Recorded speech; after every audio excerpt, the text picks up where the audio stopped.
আজ তোমাদের সাথে একদম দোকানের মতন চিকেন কাটলেট যেভাবে আমি খুব সহজেই বাড়িতেই বানিয়ে নিয়েছিলাম সেই রেসিপিটাই শেয়ার করব। তো চিকেন কাটলেটটা বানানোর জন্য এখানে আমাদের প্রথমে নিয়ে নিয়েছি কিছুটা পরিমাণ বোনলেস চিকেন।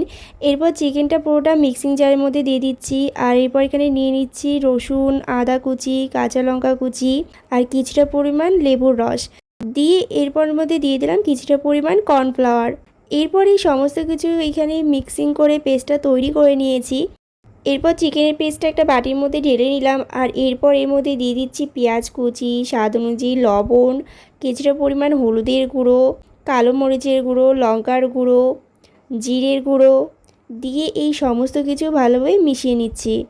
এরপর এখানে হাতে কিছুটা পরিমাণ তেল লাগিয়ে নিয়েছিলাম। আর এখানে এই আগের থেকে তৈরি করে নেওয়া চিকেনের পেস্টটা দিয়ে হাতে দিয়ে শেপ করে নিচ্ছি। এরপর ছুরিতে নিজেদের পছন্দ অনুযায়ী শেপ করে নেব কাটলেটের। আর এক এক করে এখানে এই যে সব কটা কাটলেট রেডি করে নিয়েছি। এরপর একটা বাটির মধ্যে একটা ডিম ভেঙে নিচ্ছি। আর এর মধ্যে দিয়ে দিলাম কিছুটা পরিমাণ লবণ ও কালো মরিচের গুঁড়ো দিয়ে ভালোভাবে ডিমটার সাথে ফেটিয়ে নেব।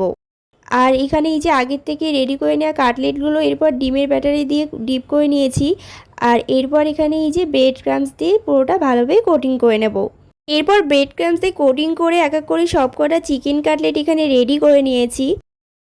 এরপর একটা প্যান বসিয়ে দিয়ে তার মধ্যে মিডিয়াম টু লো আছে সব কটা চিকেন কাটলেট বেশ কিছুক্ষণ টাইম ধরে ভেজে নেব যাতে ভিতরটা কাঁচা না থাকে।